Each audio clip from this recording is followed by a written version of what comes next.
कर्म एक छोटा सा शब्द, लेकिन जीवन का सबसे बड़ा सच। कहते हैं, जो जैसा करता है वैसा ही फल पाता है। कभी समय पर नहीं तो समय के बाद, लेकिन कर्म का हिसाब कभी अधूरा नहीं रहता। यह कहानी है राम कुमार नाम के एक व्यक्ति की, जिसने जीवन की ऊंचाइयों को देखा, फिर गिरावट को जिया और अंत में कर्म का असली खेल समझकर खुद को बदला।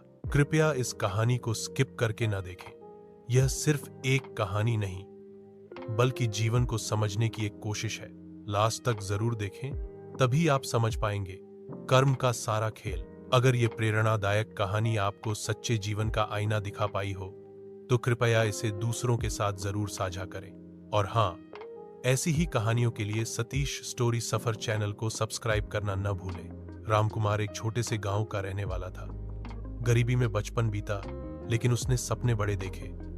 पढ़ाई में अव्वल, सोच में साफ और मेहनत में भरोसा रखने वाला यह लड़का शहर गया और वहां नौकरी करने लगा। वो दिन रात एक करके मेहनत करता, ऑफिस में सबसे पहले आता और सबसे बाद में जाता। धीरे धीरे उसकी काबिलियत सबकी नजरों में आने लगी। प्रमोशन मिला, तनख्वाह बढ़ी और फिर कुछ ही सालों में उसने खुद की कंपनी खोल ली। रामकुमार अब एक सफल बिजनेसमैन बन चुका था। आलीशान बंगला, बड़ी गाड़ी और बैंक में करोड़ों रुपए। लेकिन जैसे जैसे उसकी सफलता बढ़ी, वैसे वैसे उसमें अहंकार भी आने लगा। रामकुमार अब बदल चुका था। जो कभी लोगों की मदद करता था, अब लोगों को नीचा दिखाने लगा। उसके पास जो गरीब आते, वो उन्हें फटकार देता। मेहनत करो, मेरे जैसे बनो, हाथ फैलाने से कुछ नहीं मिलता। यहां तक कि उसने अपने पुराने दोस्तों और माता पिता से भी दूरी बना ली। उसे लगता था कि यह सब उसके कर्म से नहीं, उसकी काबिलियत से मिला है। एक दिन एक बूढ़ा साधु उसके ऑफिस आया और बोला, बेटा, सब कुछ तेरा नहीं है, ऊपर वाले का दिया है। जो आज तुझसे छीन ले, वो तेरा क्या। रामकुमार हौंस पड़ा। बाबा, आप जैसे लोगों की यही सोच होती है, कर्म करोगे तो भाग्य बनाओगे, भगवान नहीं, इंसान खुद ही सब कुछ करता है।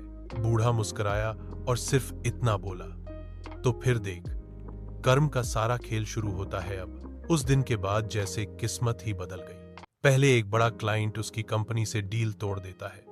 फिर उसके सबसे भरोसेमंद मैनेजर ने उसे धोखा दिया और उसकी कंपनी के सीक्रेट्स बेच दिए। उसके प्रोजेक्ट्स फेल होने लगे, बैंक लोन डूबने लगे। कर्मचारियों ने नौकरी छोड़ दी। मीडिया में उसकी बदनामी शुरू हुई, यहां तक कि टैक्स चोरी का आरोप लगाकर उसे जेल तक जाना पड़ा। जो रामकुमार कल तक स्वाभिमान और काबिलियत की मिसाल था, आज कर्म के फल में उलझा एक साधारण इंसान बनकर रह गया। जेल की अंधेरी कोठरी में बैठा रामकुमार रात भर नींद नहीं ले पाता था।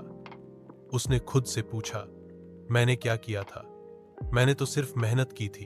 तभी उसे वह बूढ़ा साधु याद आया, वही जिसने कहा था, ऊपर वाला सब देखता है। रामकुमार ने खुद का मूल्यांकन करना शुरू किया। उसने अभिमान किया, दूसरों को अपमानित किया और अपने कर्मों का श्रेय केवल खुद को दिया। धीरे धीरे उसे एहसास हुआ कि सफलता केवल मेहनत से नहीं, अच्छे कर्मों से भी मिलती है। और अगर वह बुरे कर्म करेगा तो समय आकर उसका फल भी देगा। जेल से छूटने के बाद रामकुमार पहले की तरह सफल नहीं था, पर अब समझदार हो चुका था। उसने फिर से छोटी नौकरी शुरू की, लेकिन इस बार वह लोगों के साथ सम्मान से पेश आता, हर काम को ईमानदारी से करता। वह गांव लौट गया और वहां के बच्चों को मुफ्त पढ़ाना शुरू किया। उसने गरीबों के लिए एक फ्री कंप्यूटर सेंटर खोला। हर कोई जो उसके पास आता, वो अब खाली हाथ नहीं जाता। धीरे धीरे उसकी नई पहचान बननी शुरू हुई। सेवा में विश्वास रखने वाला रामकुमार।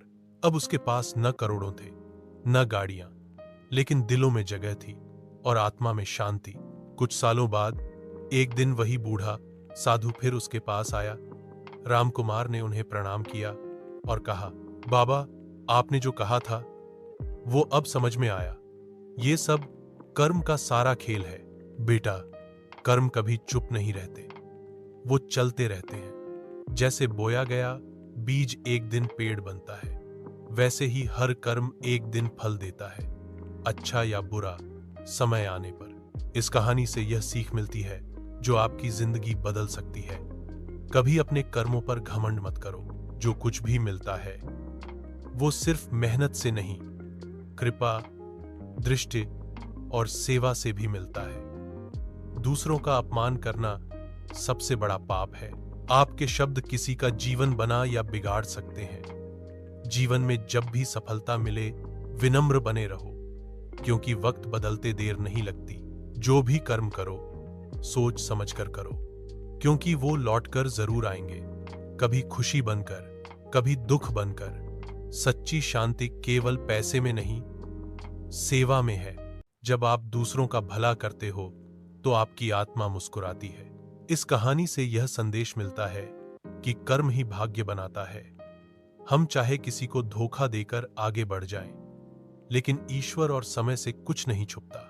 इसलिए जो भी करो, सोचकर करो। दूसरों के साथ वैसा ही व्यवहार करो जैसा अपने लिए चाहते हो। अगर ये प्रेरणादायक कहानी आपको सच्चे जीवन का आईना दिखा पाई हो तो कृपया इसे दूसरों के साथ जरूर साझा करें। और हाँ, ऐसी ही कहानियों के लिए सतीश स्टोरी सफर चैनल को सब्सक्राइब करना न भूलें।